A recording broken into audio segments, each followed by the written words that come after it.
warahmatullahi wabarakatuh. Alhamdulillahirabbil alamin wassalatu wassalamu ala asrofil anbiya'i wal mursalin wa ala alihi wa sahbihi rasulillahi ajma'in. Allahumma ishrah li sadri wa yassir li amri wahlul 'uqdatam min lisani yafqahu qawli. Amma ba'd. Puji dan syukur kita berikan kepada Allah Subhanahu wa taala yang telah memberikan kita rahmat dan karunia kepada kita bersama. Salawat dan juga salam lalu kita berikan kepada junjungan umat Nabi sedunia, umat sedunia, Bayang Panji Makkah Madinah intan berlian di dalam surga, yang bergelarkan al-amin, yang bertitulkan Habibullah, yakni Nabi besar Muhammad sallallahu alaihi wasallam. Alhamdulillah kita ngaji lagi ketemu ini tentang masalah Allah Ta'ala niada mengajarkan kita bagi orang yang mau di dalam perdagangan atau bisnisnya, usahanya dia ini mengalami, tidak akan pernah mengalami kerugian, kata Allah Subhanahu wa taala. Ini Allah Ta'ala ajarkan di dalam surat Al-Fatir ayat ke-29. Kenapa sampai seperti demikian? Karena kita hidup di dunia ini diumpamakan seperti kayak orang dagang, seperti kayak orang berbisnis. Lalu permasalahannya ada orang yang rugi, ada orang yang beruntung. Siapa orang-orang yang rugi? Yang lebih hati jaratuhum itu kata Allah Ta'ala itu di dalam surat Al-Baqarah, surat Al-Baqarah ayat ke-16. Mereka yang menukar atau yang membeli kesesatan dengan petunjuk. Kalau dibilang ini masalah orang yang non-muslim mungkin mencari apa istilahnya, mencari kehidupan, istilahnya menukar-nukar ayat-ayat Allah Subhanahu wa taala yang ada di dalam kitab-kitabnya Allah, Taurat, Zabur, Injil, ditukarnya. Tetapi bagi kita orang Islam ada juga yang menukar, membeli arti kata kesenangan dunia dengan akhirat. Mereka bekerja, tapi bekerjanya mereka itu tidak ada mendapat keuntungan, bahkan merugi. Apa buktinya? Buktinya adalah mereka itu meninggalkan apa yang diperintahkan Allah. Itu aja. Lalu apa bedanya kita sama orang lain yang sama-sama yang lain tuh? Mereka kadang-kadang kita kerja lebih pagi daripada dia. Bahkan bangun kita tuh jauh lebih pagi daripada dia. Pulang kadang mereka belum sudah pulang, kita belum pulang. Berangkat lebih pagi, pulang belakangan. Apa bedanya kita sama mereka? Berarti sama aja kita kejar dunia juga. Yang bikin bedanya adalah yang lagi sholat zuhur ini loh sama sholat asar nih, kata guru. Selama kita menjalankan perintah Allah, zuhur dikerjain, asar dikerjain, maghrib dikerjain, isya dikerjain, subuh dikerjain, tetap melaksanakan sholat fardu ya 5 waktu. Selama itu berarti kita bukan mengejar akan dunia, bukan cinta kepada dunia, tetapi kita menjalankan syariat-syariatnya Allah. Kita sedang menjalankan sunnahnya Nabi Muhammad SAW. Itu yang bikin beda. Jadi prinsipnya itu cuma sedikit aja bedanya kayak gitu. Selama kita bekerja dari pagi sampai sore, zuhur, asar masih kita kerjain, berarti kita menjalankan sunnahnya Nabi Muhammad SAW. Tetapi apabila kita pergi pagi pulang sore, zuhur, asar nggak dikerjain, berarti kita namanya sudah cinta dunia, mengalahkan cintanya kita kepada Allah Subhanahu wa taala. Padahal Allah Ta'ala nggak pernah melarang kita untuk mencari dunia. Kita nggak dilarang cinta kepada istri kita, nggak dilarang. Kita nggak dilarang untuk cinta kepada anak kita, nggak dilarang. Kita nggak dilarang untuk apa istilahnya tuh mencintai pekerjaan kita, nggak dilarang. Selama cinta kita kepada selain daripada Allah Ta'ala ini tidak melebihi akan cinta kita kepada Allah dan Rasul. Kalau sudah perintah Allah yang disuruh Allahu Akbar, Allahu Akbar. Dunia Allah manggil, siapa yang diduluin, gitu aja lagi. Selama kita mendulukan cinta kita kepada Allah Subhanahu wa taala, berarti Allah Ta'ala akan kasih keridhaan buat kita. Itu pekerjaan yang semuanya yang tadinya menurut kita itu nggak hasil, semuanya Allah Ta'ala yang beresin. Kan ada orang bingung, kenapa sih kita ini mesti mati-matian cari duit dari pagi sampai sore itu, kenapa? Karena dia nggak tahu bahwasanya mulai dari perut ibunya itu sudah ditulis rezekinya dia dari yang halal sampai yang haram, kata Pak Guru. Jadi kita nggak perlu lagi sampai mati-matian untuk kerja. Sampai mati-matiannya maksudnya sampai meninggalkan perintah Allah, nggak sampai ngerjain sholat duhur, nggak sampai ngerjain sholat asar. Kenapa nggak sholat duhur, nggak sholat asar? Padahal biarpun sebagaimanapun kita berusaha, nggak bakalan merubah itu rezeki kita, itu nggak bakalan merubah karena sudah ditentuin rezeki kita sama Allah Subhanahu Wa Taala, nggak bakalan ditukar. Bahasa orangnya tuh nggak bakalan ketukar rezeki ayam gitu.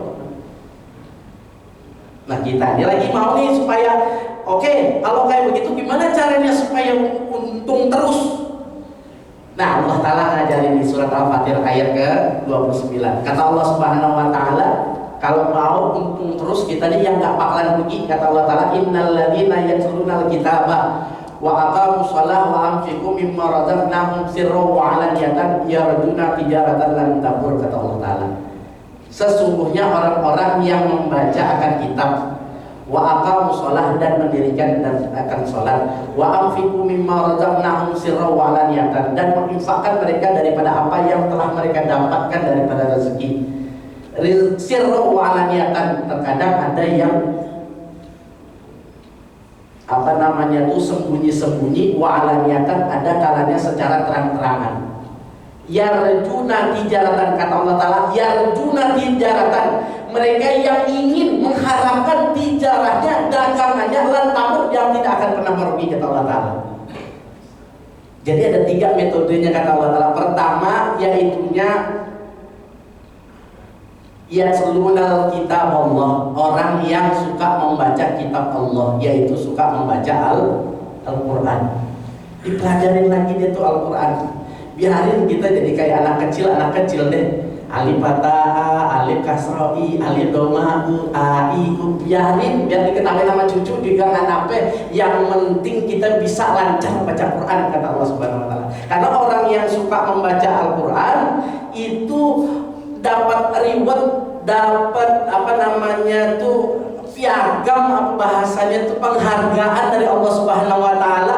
Khairukum, sebaik-baik kamu, man ta'allamal Qur'an wa 'allamahu, orang yang mempelajari Al-Quran dan mengajarkan Quran. Pasti itu kamu jadi umat yang terbaik kalau mau mempelajari Al-Quran tadi kan. Iya, mulai dari awal lagi belajar lagi. Yang dulunya nyebutnya ghairil maghdubi alaihim, ya dah diganti sudah ghairil maghdubi. Kata itu huruf gha. Huruf gha itu awalnya monyong gha.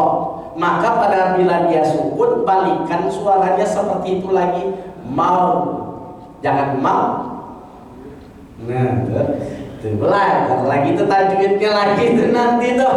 Nah, istri saya mempelajari membaca suratul Fatihah untuk mendapatkan ijazah fil qiraatil Fatihah sama guru Wildan di Martapura. Itu 2 bulan cuman baca Al-Fatihah doang, belajar sama murid beliau tuh sampai lulus itu 2 bulan belajar suratul Fatihah doang. Hah? Belum lagi yang alif lam mim apa, belum, cuman buat ngebenerin Al-Fatihah yang bakalan kita baca setiap hari, yang wajib pada saat buat sholat 5 waktu tuh. Belum lagi dapat murid lagi, alhamdulillah. Belum lagi ini udah 2 bulan apa istilahnya tuh mempelajari Al-Quran. La ilaha illallah. Nah kita banyak tuh kalau kadang-kadang kita juga melihatnya tuh kadang-kadang ya minta maaf aja. Kadang ada yang berani tapi kagak bisa baca Quran.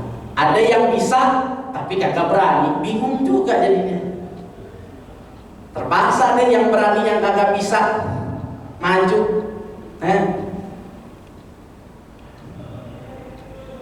Inna anzalnahu fi lailatul qadar. Kata yang bisa Lailatul. Wa ma adraka ma lailatul qadar. Lailatul. Ada itu aja yang bingung dah, kenapa kayak gitu kan? Ya Allah, bingung kita kadang-kadang kayak gitu kan. Kadang-kadang di masjid itu apalagi yang seandainya yang cuma mandiin jenazah cuma atuh.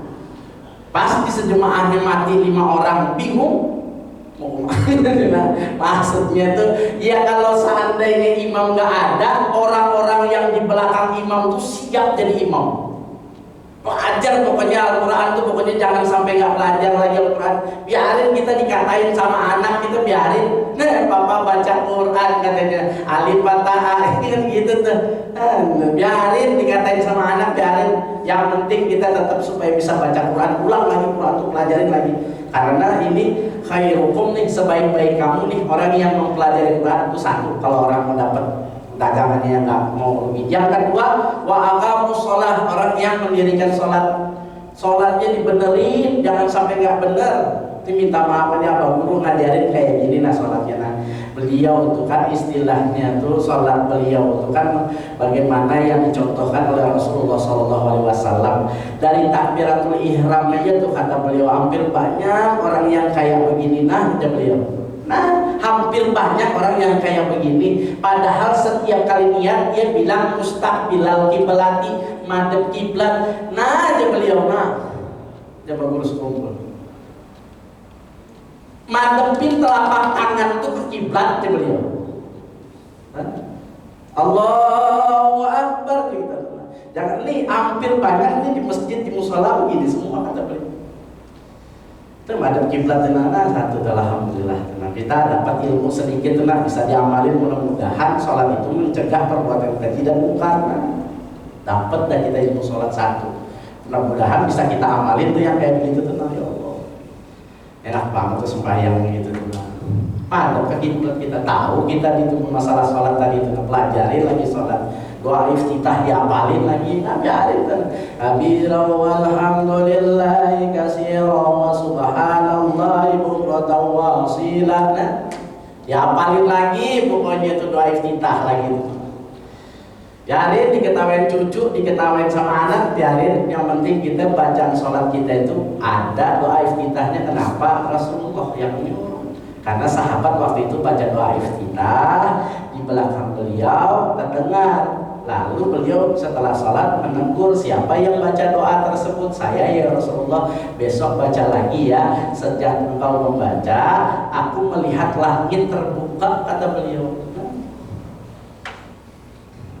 Berkah tuh dari sholat betulin. Apalagi itu mulai dari wudhunya juga ya Allah. Karena kalau seandainya wudhunya nggak sah, sholatnya nggak sah.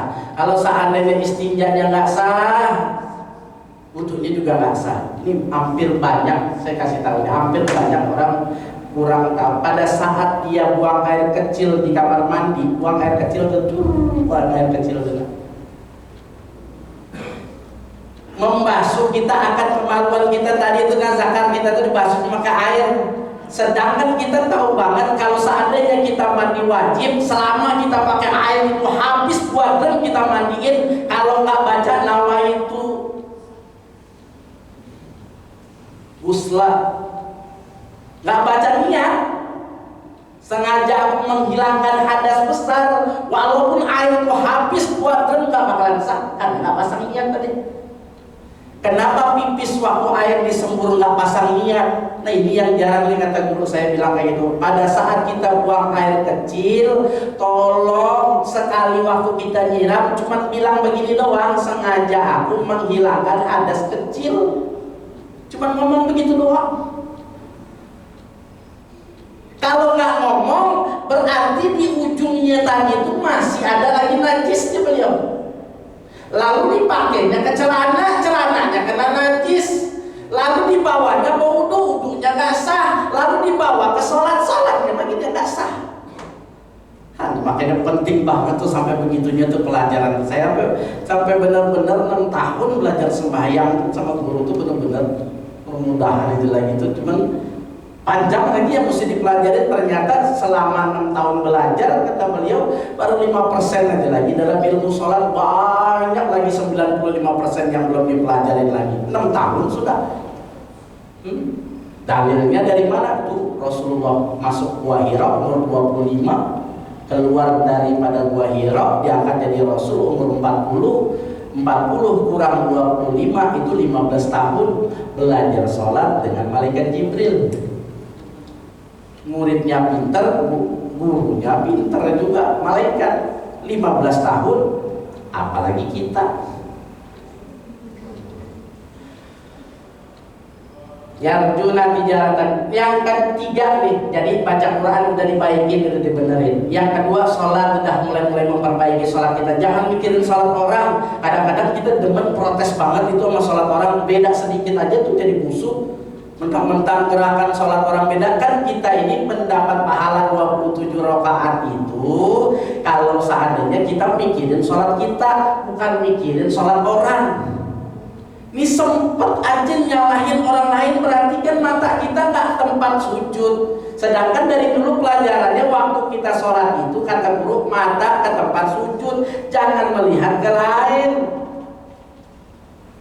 Lagi sholat sempet aja baca baju orang di belakang, nggak sedekah. Sampai kalau seandainya kain sarung orang habis dibacain semua, itu udah lewat benar.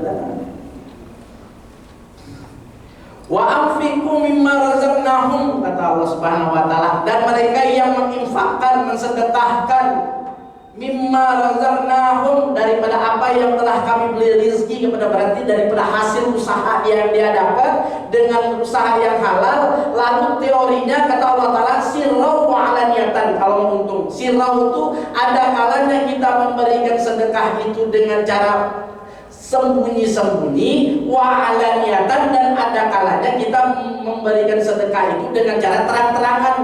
Jadi jangan melulu sembunyi-sembunyi terus, dan jangan melulu itu selalu terang-terangan terus, kata Allah Subhanahu wa taala. Jadi ada masanya kadang-kadang kita itu apa istilahnya, orang nggak ada yang tahu. Ada juga masanya kita kasih tahu dengan niat, kata bagus kumpul ittiba, supaya orang itu mencontoh tadi itu ke kita, yang dengan niatnya tadi itu bukan niatnya takabur, dengan niat orang supaya mencontoh ke kita tadi. Nah, 3 hal tersebut